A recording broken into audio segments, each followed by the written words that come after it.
My earliest memories always seem muted, as if someone had turned down the volume on my part of the story. My name is Evelyn Carter and I grew up in the modest town of Maple Ridge, Ohio, nestled between rolling green hills and sleepy, narrow streets. Our house stood on Sycamore Street, a sturdy, two-story colonial painted a pale blue that chipped in the winter and faded in the summer sun. White shutters framed the windows and the front porch, with its creaking swing, overlooked a yard where dandelions grew wild and the grass never stayed even for long. I suppose, to anyone walking by, it looked like a home full of warmth, the kind you might see on a postcard of small-town America. But inside those walls, life was quieter, especially for me. People often described me as calm, the quiet one, the steady current running through our household chaos. My mother, Mary, was a nervous woman, always bustling between the kitchen and my brother's room. My father, Charles, was quieter but in a different way, a stern, distant figure who expressed love in worried glances and sighs. My younger brother, Oliver, arrived in my world when I was 4, and from that moment,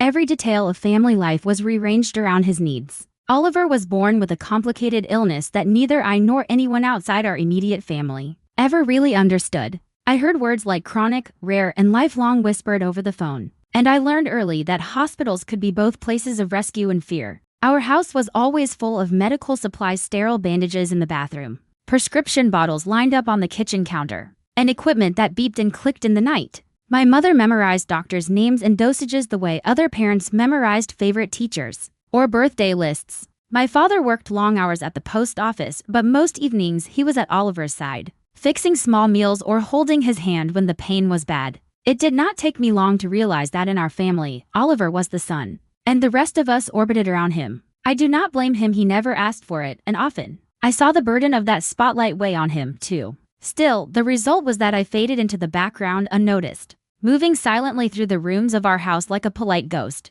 I learned to pack my lunches, braid my hair, and take the bus to school without complaint. While other girls at school talked about family vacations or birthday parties, I could only think of the soft, constant hum of the oxygen machine in the room next to mine. I found comfort in routine. I would wake before dawn, making sure not to wake anyone else. I'd eat cold cereal at the kitchen table, sunlight slanting across the linoleum. I became independent by necessity. If I needed help with my homework, I rarely asked for it. My teachers called me self-sufficient and quietly determined. I always turned in my assignments on time, my handwriting neat, and my essays thorough. At school, I did not stand out much, but I excelled in silence. It was not that my parents were unkind. They loved me in their way, but their love was always filtered through concern for Oliver. Every family photo shows me smiling on the edge of the frame, while my parents hover protectively over my brother. Birthdays were small affairs, sometimes a cake and a card, but never a fuss. On the rare occasions I brought home an award or a certificate, my mother would offer a distracted smile,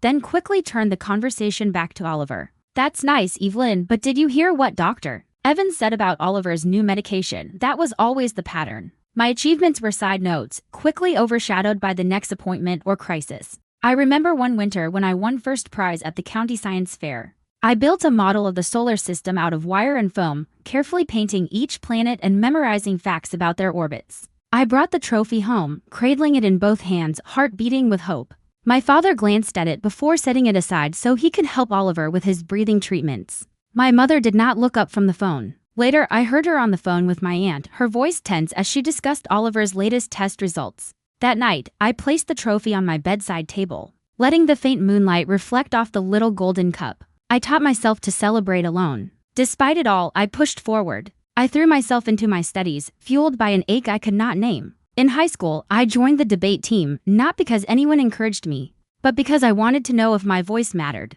I took advanced placement classes, stayed late for tutoring, and spent weekends volunteering at the library. At home, these efforts went mostly unnoticed. But at school, I started to carve out a space that belonged to me. Teachers praised my essays, classmates elected me class secretary, and the school counselor encouraged me to apply to out-of-state colleges. All the while, I watched as Oliver's world remained small and tightly held. He had his struggles, his pain. I loved him fiercely, even as I resented the way his needs eclipsed mine. Sometimes, late at night, I would lie awake and wonder what it would feel like to be seen, truly seen, by the people who were supposed to know me best. Senior year brought its whirlwind. I spent hours on college applications, writing and rewriting essays by the light of my desk lamp. My parents did not help with any of it. They assumed I would stay close to home, maybe attend community college or find a job in Maple Ridge. But I wanted more. I needed to escape the shadow of Sycamore Street and find a place where I was not defined by what I lacked. When the letter from Columbia University arrived, I opened it alone in my bedroom, hands trembling. I had earned a full scholarship. I could hardly believe it. That evening, when I told my parents, their reaction was subdued.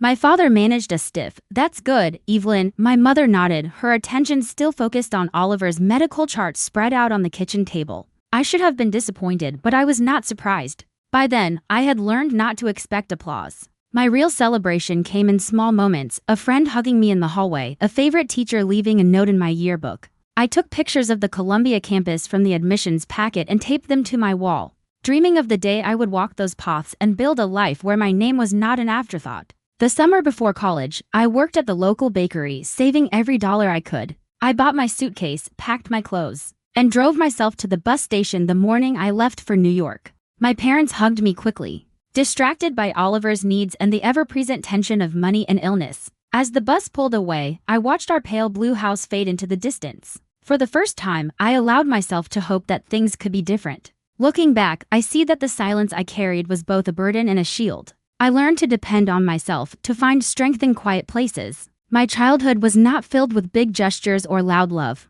but with small victories and the persistent belief that I was worth something, even if no one else seemed to notice. I kept moving forward, fueled by the possibility of a life lived out loud, one where I was more than just the calm one, more than just the shadow. And that, perhaps, was my greatest achievement of all. Arriving in New York City was like stepping onto another planet. The city pulsed with energy and ambition, and the air itself seemed electric, full of possibility. As the taxi carried me from the bus station to my new dormitory at Columbia University, I pressed my forehead to the glass and watched the world blur by in streaks of yellow taxis and brick buildings. I was finally somewhere no one knew my history, where I was not simply Oliver's older sister or the girl from the blue house on Sycamore Street. Here, I could become someone of my choosing. The first few weeks were a mixture of exhilaration and fear. My roommate, Julia, was from Philadelphia, bubbly and fearless, always organizing group outings or late-night pizza runs. I envied her confidence, but I admired it, too.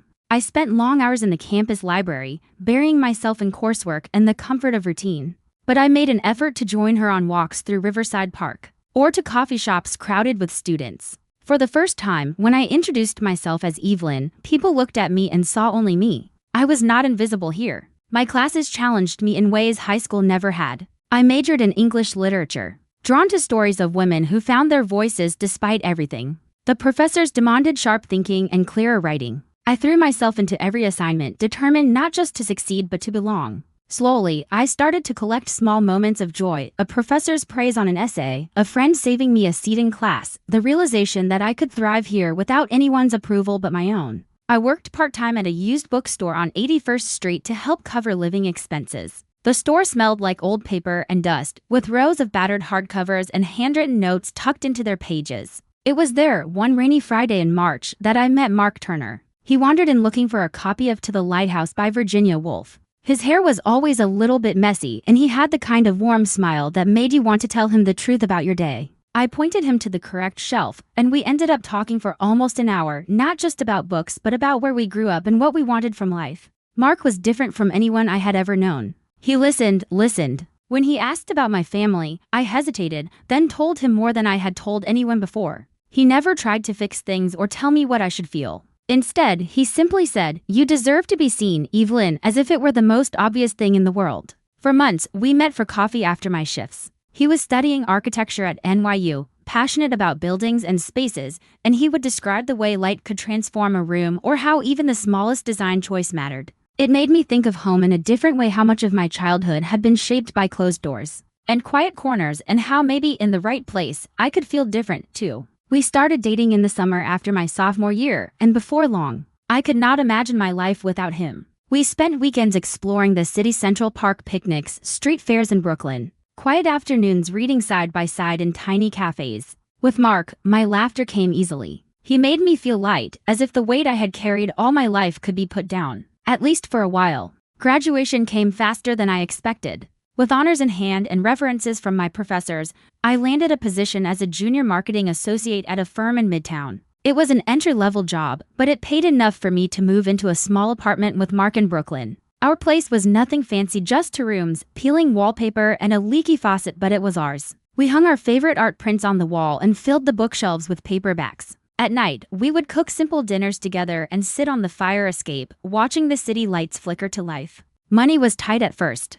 We budgeted carefully, counting every dollar and saving wherever we could. Mark's first jobs were sporadic internships and short-term contracts, but we both believed we were building something lasting. Over the years, we moved to a slightly bigger apartment in Park Slope, then pooled our savings for a down payment on a small house in Yonkers. I remember the thrill of signing the mortgage papers, the pride in knowing we had created this life with our own hands. Our home was filled with light and laughter, mismatched furniture, and friends who became like family. Our greatest joy came with the birth of our daughter, Leela. I still remember the first time I held her, her tiny hand curling around my finger, the overwhelming rush of love that erased every old hurt for a moment. Mark was an attentive, joyful father, carrying Leela on his shoulders in Prospect Park and reading her stories every night. We worked hard to give her what we never had, a sense of safety, of being cherished and truly seen. We built our routines, weekend pancakes, bedtime songs, trips to the library. Each ordinary day felt extraordinary because we had created it together.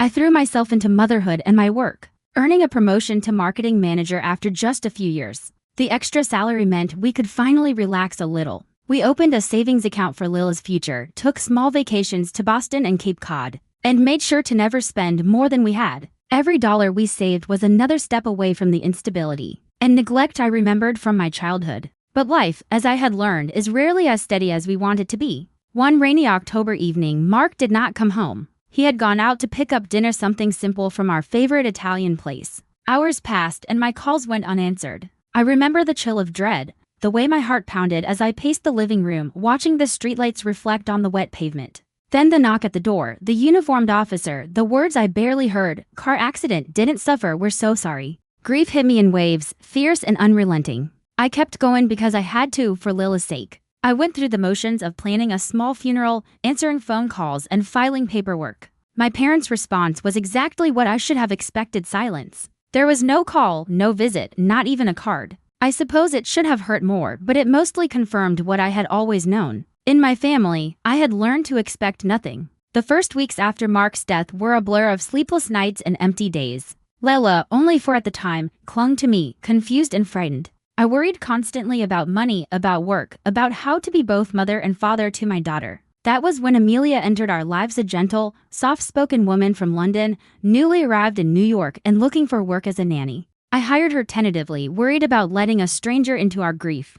But she proved herself in 1,000 quiet ways. She soothed Lila's nightmares, made tea on long afternoons, and never asked for more than I could give. Amelia became my lifeline. With her help, I returned to work and started to find small pieces of myself again. My boss was understanding and my team rallied around me. Amelia's kindness allowed me to grieve and to heal, knowing that Leela was safe and loved. Sometimes, when the house was quiet in the evening, I would sit at the kitchen table and think about how much had changed. I missed Mark with a pain that never fully faded. But I was also proud of the life we had built together and the strength I had discovered in myself. Slowly, I learned that happiness does not always mean a life untouched by loss. Sometimes it is the courage to keep going, to build something beautiful even after everything has fallen apart. I knew that whatever happened, I could create a loving, stable home for my daughter and for myself. And for the first time, I truly believed that I was more than the quiet one, more than a shadow in someone else's story. I was Evelyn Carter and I was building a life of my own. Years slipped by in New York, each season marked by new milestones in Lila's life and small, hard-won victories at work. My world had shrunk to our sunlit apartment, morning walks in the park, and evenings with books and bedtime stories. I learned to love the gentle rhythm of it all, the peaceful mornings with Amelia's steady presence, the laughter that occasionally brightened our home, the sense of stability that came from facing life on my terms. There were lonely nights, but I had created a place where Leela and I felt safe and loved, and I protected it fiercely. Everything changed on a warm spring afternoon, with a phone call from Maple Ridge that shook me out of my new normal. My mother's voice trembled on the line, and I could hear panic barely contained under her practiced calm. Oliver was getting married, she explained, and they were planning a grand celebration in Chicago, at Grace's request. Grace was Oliver's college sweetheart, an ambitious, charming woman who swept into our family with the confidence of someone who had always known her worth. The wedding would be elegant, extravagant, everything my parents had never been able to give me or themselves. They wanted it all: a ceremony at a historic hotel on the lakefront, a designer dress, a full band, custom menus, towering flower arrangements, and a guest list that seemed to double with every phone call. My mother's voice grew thin as she listed the details, every word edged with both pride and anxiety. "It's a once-in-a-lifetime event, Evelyn. Your brother deserves the best. Grace has her heart set on this. We can't let them down." When the bills began to arrive, their tone changed. My parents had spent nearly $50,000, money they did not have. They emptied their savings, took out loans, and still, the final payments loomed over them like dark clouds. I tried to be sympathetic, but I could not help but remember all the birthdays and graduations from my childhood that had passed with barely a mention. Still, when my mother asked if I could help, her voice soft with worry, I found myself agreeing. "They needed me," she said, "and Leela could use the comfort of family." I had just received a promotion to director at the marketing firm. The new salary was the result of years of long hours and careful budgeting. The offer had come with a sense of pride, a feeling that I had finally stepped fully into my own life. But when I hung up the phone, I realized I could not turn away from the people who, for better or worse, were my family. Amelia, ever wise, listened quietly as I explained the situation. "You know your limits best," she told me, "but don't lose yourself in the process, Evelyn." I packed up our lives once again. Leela, now 7, was full of questions, curious about the house in Ohio she had only seen in old photos. We said goodbye to Amelia with promises to visit, and soon we were back on Sycamore Street, standing in front of the old blue house with its peeling shutters and creaking porch swing. It looked smaller than I remembered, and a wave of nervousness rolled over me as I unlocked the door. Inside, the air smelled of lemon polish and old memories. My parents greeted us with cautious hugs. The house was cluttered with wedding mementos, framed photos of Oliver and Grace, thank you cards, and leftover centerpieces. My old bedroom was untouched, a time capsule of my teenage years. I unpacked Lila's clothes and arranged her toys, trying to make the space feel like home. Settling back in was awkward at first. My parents were older now, both grayer and slower, but the old dynamic was quick to resurface. My mother fretted constantly, moving from one crisis to the next, while my father grumbled about the bills and the repairs the house desperately needed. Leila adjusted quickly, as children do, running barefoot through the backyard and making friends with neighbors. I managed the household expenses, paid down their debts, and cooked dinners that sometimes, for a moment, made us all feel like a family again. For a while, things almost seemed to work. My parents thanked me in small ways: a cup of tea left at my bedroom door, a note on the fridge asking about my day. I was grateful for the chance to give Leela the sense of belonging I had always wanted. I even dared to hope that, with time, we could find new patterns, healthier ways to be together. But then Oliver and Grace returned. After a few years of city life, they decided to move back to Maple Ridge to save money while Grace finished graduate school. My parents welcomed them with open arms, rearranging the furniture and making space for their boxes. Suddenly, the house felt crowded and tense, every hallway echoing with old resentments. With Oliver's return, the familiar hierarchy snapped into place. Conversation shifted to his job search, Grace's studies, and their plans for the future. My father beamed with pride at every small achievement of Oliver's, while my mother hovered anxiously, eager to meet Grace's every need. My own life receded to the edges again. It was as if I had never left. I still paid the bills and ran the errands. But now my presence was expected, not appreciated. Lila noticed the changes, too. She missed the peace of our apartment, Amelia's gentle humor, and the feeling of being the center of my world. I tried to protect her from the undercurrents, reading to her at night and taking her on long walks to the park. Still, she heard the arguments, the clipped tones, the tension that crept into every meal. I began to feel trapped, as if I had stepped into an old photograph and found myself unable to move. Every day brought new reminders that my role in this family was to serve, not to shine. Even as I contributed most of the household income, my opinions were brushed aside. Decisions were made around me, not with me. I watched as Grace charmed my parents, taking over the kitchen, inviting friends over, filling the house with laughter that excluded me and Leela. Oliver, for all his good intentions, slipped comfortably back into the role of favored child, rarely noticing my exhaustion or my silence. Tension simmered until one evening everything boiled over. It started as a simple disagreement about money. My father wanted to spend what little was left in their savings on a new car for Oliver and Grace. I argued that we needed to repair the roof, which leaked every time it rained. The conversation grew heated. My mother wrung her hands, trying to mediate, while Oliver stood by, silent but smirking. I tried to keep my voice calm for Lila's sake, but frustration spilled over. Suddenly, my father's face darkened. He slammed his fist on the table and shouted words I had not heard since I was a child, words meant to diminish and shame. When I stood my ground, he lost control. In front of Leela, he struck me across the face. The world seemed to freeze for a moment. Layla screamed and I stumbled back, stunned not just by the pain but by the clarity that came with it. In that instant, I understood that I could not let this cycle continue, not for myself, and certainly not for my daughter. I gathered Leela in my arms, her small body shaking with fear. My parents stared at me, shocked, as if they could not believe what had just happened. Oliver and Grace retreated to the safety of their room, unwilling to confront the mess. That night, I packed a small bag for Leela and me. I did not sleep, instead sitting by her bed as she drifted into restless dreams. The next morning, I left the house without saying goodbye. I drove away from Sycamore Street with a sense of finality, a certainty that whatever happened next, I would not allow my daughter to grow up in a home where she felt invisible or unsafe. The pain of that night stayed with me, but so did a new resolve. I would break this pattern for Leela and myself. I no longer needed permission to put us first. As I drove through the quiet streets of Maple Ridge, I realized that I was finally free to write the next chapter of our story, one built not on obligation or old wounds, but on courage and hope. The morning after my father struck me, the air outside felt strangely still. I stood at the kitchen window of a small rental house that I had managed to find overnight, barely slept, nerves raw, my mind replaying the events again and again. Layla sat on the couch, hugging her favorite stuffed rabbit, eyes wide and uncertain but trusting that I would make things right. My resolve hardened with every quiet moment that passed. I knew what I had to do. At the local police station in Maple Ridge, my voice shook at first as I described what had happened. I told them the truth, not just about the slap, but about the years of emotional neglect. The silences that were as sharp as any blow. The patterns of favoritism and gaslighting that had twisted love into something cold. The officer taking my statement listened carefully. He asked questions about Leela, about the incident, and my father's history. For the first time, I realized that I was not alone. People were willing to listen and some steps could be taken. Filing the report was terrifying, but it was also a release. I worried about what might happen next, whether my parents would retaliate, whether anyone in town would believe me, whether I had just started a war one could not win.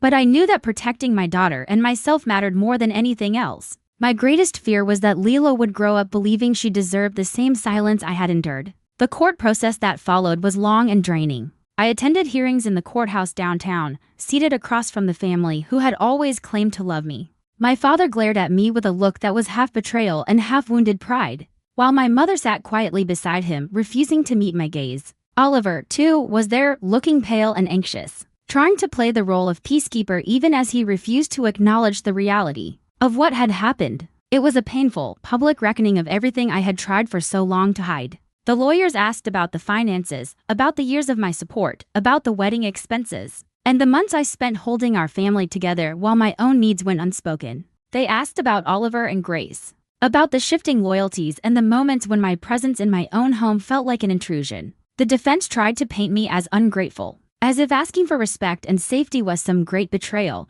but I stood my ground. Each time I told my story, my voice grew stronger. What surprised me most was the outpouring of quiet support from unexpected places. Friends from high school reached out to say they remembered the way I had always seemed alone at school events. Neighbors who had seen me come and go over the years sent cards and small gifts for Leela. Amelia called every evening, her soothing English voice urging me not to give up, reminding me of my strength. Even some of my colleagues in Columbus, who had heard only fragments of my story, sent flowers and words of encouragement. The trial lasted nearly 2 months. The judge listened patiently, often pausing to ask Leela how she was feeling or to give me time to compose myself. Eventually, the truth came out. My father was found guilty of assault and ordered to attend anger management classes and serve probation. My mother and Oliver, while not charged with physical abuse, faced consequences for their roles in enabling and covering up the pattern of neglect and manipulation. The court awarded me full custody of Leela and placed a restraining order on my parents and brother,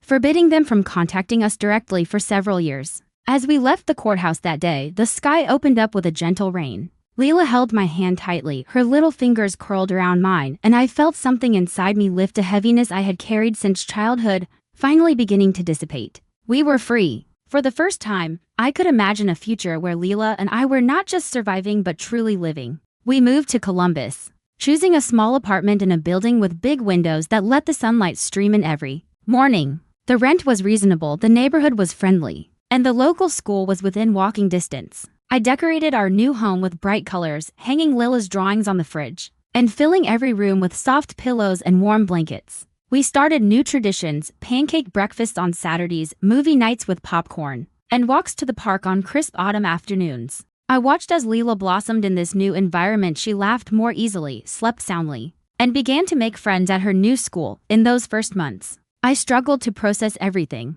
that had happened. Some nights, I lay awake replaying the arguments and the loneliness, wondering how a family could go so wrong. Other nights, I allowed myself to grieve not just for Mark, but for the childhood I never had, for the parents I wished could have loved me differently, and for the years I spent longing for acceptance that never came. But day by day, the pain lessened. Each morning brought new routines, new possibilities. To make sense of it all, I began to write. At first, it was just for myself, a way to untangle the knots in my mind, to put into words what I could not always say out loud. But as the pages filled up, I realized there were stories within me that needed to be shared. I wrote about growing up invisible, about the pressure to be perfect, about finding the strength to leave a home that never truly was one. I wrote about Mark, about grief and love, and about the fierce, gentle joy of raising Leela on my own. One afternoon, at Amelia's encouragement, I submitted an essay to a national women's magazine. To my amazement, they published an honest account of my journey from silence to self-advocacy. Letters poured in from readers who saw themselves in my words. Women who felt overlooked in their own families. Mothers who were doing the hard work of breaking cycles. Daughters who had found their voices later in life. The recognition was humbling, and for the first time, I felt seen not just as a survivor but as someone who could help others heal. Encouraged, I started a support group for women in Columbus, some in person, some online. At first, it was only a few of us, sitting in a church basement, sharing coffee and quiet stories. But the group grew, and so did my confidence. Together, we built a community rooted in listening and affirmation. A space where no one's pain was minimized or ignored. I watched as women who had spent years in the shadows began to reclaim their narratives, their pride. Through it all, Leela remained my anchor and my inspiration. Watching her flourish in our new life filled me with a peace I had never known. I told her often, "You are seen, you are loved, and you are safe," and I meant every word. I tried to show her, with every choice I made, that our worth was never tied to someone else's approval. We celebrated holidays in our way, created family rituals that were just ours, and built friendships with neighbors who became like extended family. Recognition for my writing continued to grow. I was invited to speak at conferences and contribute to anthologies. Each new milestone was not just a professional achievement, but a reminder of the journey I had taken from silence to self-acceptance. I took pride in my story not because it was perfect, but because it was honest. Over time, the wounds from my past faded into scars, reminders of what I had survived, but no longer defining the present. Leila and I thrived in the world we had created together, a world of warmth, laughter, and open doors. I felt, at last, the satisfaction that comes from knowing I had broken the cycle. I had chosen a different path, one that honored both my dignity and the future I wanted for my daughter. This is how peace arrived, not all at once, but slowly and steadily. Through every small act of courage, I found pride not only in my accomplishments, but in the simple, quiet truth that my voice mattered, and I knew, with certainty, that the story of our family, our true family, was only just beginning.